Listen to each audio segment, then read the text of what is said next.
And then impedance discontinuities can often arise at specific locations. So take a look at these areas, carefully.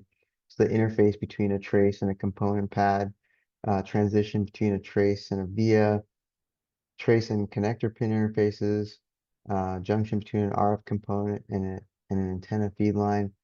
Um, so these are some of the key areas to look at on your layout.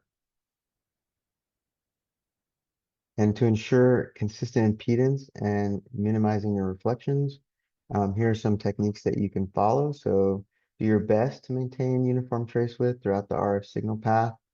Um, I was just at KiCad, and there are some very powerful constraints you can put into KiCad, as well as Altium and Cadence. And, uh, you know, to kind of take what you can from this learnings and then try and put those into your constraints.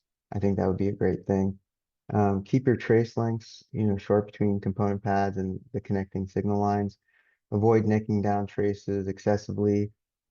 Taper traces to match the connector pin width, an SMA pin, for example, to 50 ohm microstrip lines.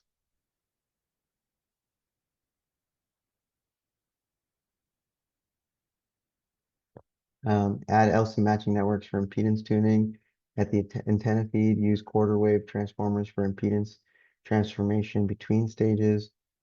Expose your solder mask over critical RF traces to maintain consistent dielectric behavior.